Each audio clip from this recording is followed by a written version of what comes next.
This is a crescent form of Echeveria gilva variegated that I planted in this rock concretion, similar to this rock on the front. This is a non-crescent form that I've separated and planted on its own.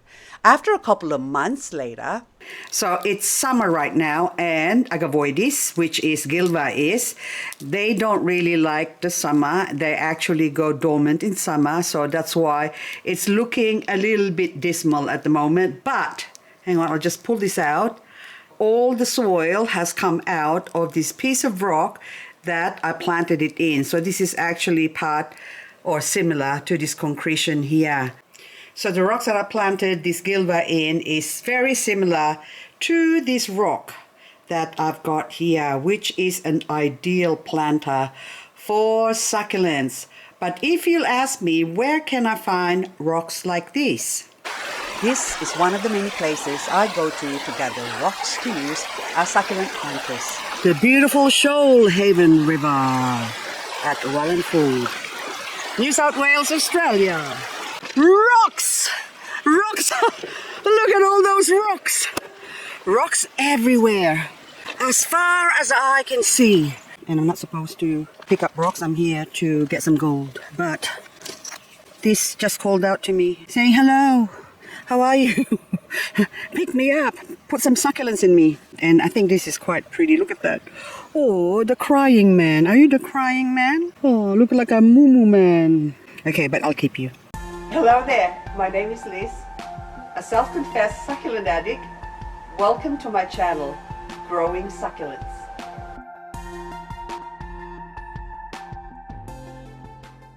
This area yields a lot of jaspers, concretions, quartz, all sorts of ironstone, all sorts of different types of rocks basically. Look at that, isn't that beautiful? How nice would that be if we drill a hole in that one and put a succulent on it? That would actually look nice, isn't it? Look at that, and it sits well on my hand. That'd be gorgeous succulent coming out of there, and then the face of this rock. Look at that, gorgeous. I'm just walking around aimlessly. No particular destination because they're just everywhere here. You're actually spoiled for choice. So in many rivers around the world, one can find rocks like this, or rivers and streams and creeks that contains a multitude of different rocks. And it's just a matter of your imagination as to what you can find, because you can turn any rocks into a beautiful work of art with just a little effort and a lot of gusto, of course, because if you don't want to do it, then there's nothing we can do about it. You can just watch YouTube videos on how people do it without experiencing it yourself. For moi, I am here. I might as well gather. Look at that, isn't that interesting? But I won't pick that up because there's plenty of choices here. So I'll pick up a couple of really interesting rocks so far, but I've got plenty of rocks at home to show you, so I have to be picky. Now this one, I'm only taking this one because it's calling out to me. And if it calls out to me, there's nothing I can do about it. It's saying, take me home. Look at that, that's interesting, isn't it? Something was inside it and was covered up by whatever's on the outside, and it formed like that. But anyway, that's too big for me to take. There's also a lot of eggy rock, I call them, round rocks. But I've got some nice special ones from a special place that I picked up somewhere. But this one, look how nice that is. But anyway, we won't take that. That's interesting piece of rock. It's actually cement from building site or someone's driveway that got washed away into this river. But even that would make, look, there's already a hole. That would make an interesting succulent planter. It's got character. That would be a magnificent piece to use for succulent planter, but it's too big and heavy. Look, oh my goodness, look at that. Look how beautiful that is. Oh, beautiful jasper. And it's nice and smooth. It's got a nice feel. But, oh, look at that. Oh my goodness. Oh, look, how beautiful is that? It's gorgeous. Look, should I take you? I kind of like you. I like you, but you're too big. I don't want something heavy to take with me. I just need to travel light. I have to just admire you and leave you here. Couple of rocks embedded. Jasper, and that one is just a leverite rock, but still it's beautiful, isn't it? Like, look at that. Just polish it up a little bit, and then you can even use it as a book decoration. I used to read a lot, but not anymore. Haven't got time between my succulents and prospecting. Haven't got time for a lot of things. Also, uploading videos for you, my lovelies, that takes precedent over anything else. Many years ago, before I was prospecting, before I collected all the rocks that I've got, well, I already got rocks in my head, which means I am just a rock hound by nature. If I would have to come here for the first time, then every single rock that I see here, I would just about want to take it home or pick it up or take it home. And I did. And a lot of those rocks actually just ended up in the garden. And over the years, after going around Australia and going to different places and collecting different rocks, then, well, I've got choices. So basically, I've learned to be a little bit selective. Selective like this one. So now, I would only take rocks that looks interesting to me. And this surely does look interesting. Oh, look at that. That's my bucket. And my camera tripod. I'm ready to take some wash for my father-in-law so that he can pan it at home, because Wallingford is a gold bearing area. So right where I'm standing or squatting here right now, all around me, there's gold in them rocks everywhere. So you can dig anywhere here and you will find gold. Plenty of them if you're prepared to work hard, basically. And that's the bridge over there in the distance that you can see. So it's not far from the bridge. And this is rocks galore heaven. But anywho, this one is definitely a keeper. Look at that, beautiful. Oh, I love it. I love the conglomerate, basically. Different materials, different rocks embedded in this one rock. And it's like a stairway to succulent heaven. They're gorgeous. Look, how beautiful. Oh, I love it. And this one, this concretion, I have so much of this at home, but I just couldn't help myself because it's a holy rock. It's got a hole in it, a hole. So it's not an a-hole rock, it's a rock with a hole. But that would make a beautiful succulent planter as well. These are now some of the rocks that I've collected from Shoalhaven River.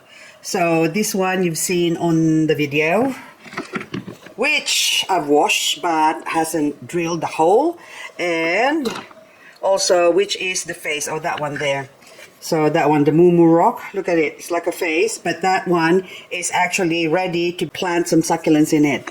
Now these other ones are interesting, so rocks like this, I'm not going to drill a hole in that one, but what I use that for is for decoration, like that one there. So that would look beautiful, put in a planter or something like that. So like say for example here, you can use it as a decoration to highlight the plants or the succulents that I will put in it. But the other ones here are just gorgeous. Look at that one. So these ones are just gorgeous. Look, I can't help it. And also this one, the Stairway to Heaven.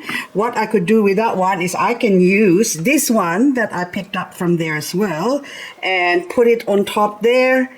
And of course, that's going to fall off because it's just sitting on top of that. But this one, I can drill a hole on that one, which is going to be easy enough to do. And then drill a little hole in that one there as well and glue them together. So that will stay put like that. Wouldn't that be beautiful? Look, I'll take it over here. And that can be independent on its own as a beautiful succulent planter as well. Look at that, gorgeous.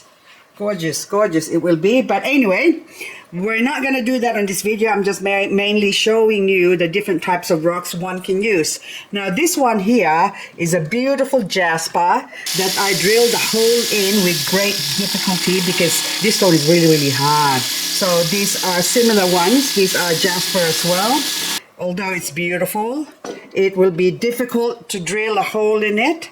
So I would say I will tend to stay away from rocks that are hard and tend to just go for the softer rocks. Even this one is slightly a bit softer compared to the jasper, but these two are quite difficult to drill a hole in. I mean, even this one here, that's sort of a hardened sandstone ready, although that would be ideal to use as a succulent planter. Others or some of you might find it difficult to drill a hole in, but I will definitely drill a hole on this one as well. If you find it difficult to drill a hole in one of these rocks, I would say just go stick to the softer rocks like these concretions here. So this one's already got a hole in it. This is already a beautiful planter. This one doesn't have a hole yet, but I could drill a small hole for drainage. That way I can put a succulent in this one without making the succulent rock or sit in water. These are other concretions. I love these ones because it's got character. It's so easy to just use it on its own or also put it on top of something that is hard or difficult to drill on. And see, look how beautiful that is. And if it's something green coming out of there, it will be gorgeous, beautiful. I can even put something on the bottom as well. But anyway, I am only limited by my imagination. These are also concretions that's already got a pre-made hole that I could easily put some succulents in. And some of them doesn't have any hole, but that's all right because the cavity is so small that even if there's no drainage hole, the succulents will be able to survive in that one without rotting. But this one here has got a bigger cavity, but I could drill this one out. And I could take that part out and also create a bigger hole for the succulents. Now also another one here, which is just absolutely gorgeous. Look at that. Isn't that beautiful? Look. Oh my goodness. Anyway, too many beautiful rocks, and these ones as well.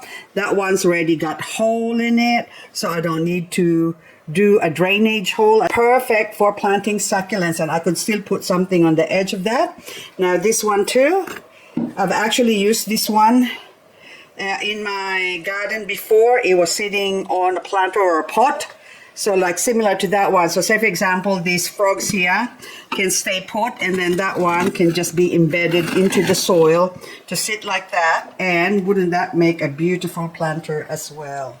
So anyway, guys, that's all I've got for this video. On the next video, I will show you how I drill holes on this beautiful planter. So this video is just to give you ideas on what rocks can be used to use as succulent planters. You can also use crystals like this amethyst crystal here, but I think it's sacrilegious. But well, I will try and find one of the crystals, that's the ugly ones in my collection, that I can drill a hole in, but that would be for the next video. Anyway, guys, thank you so much for watching. So I hope you get an idea of what to use as a planter for your beautiful succulent babies.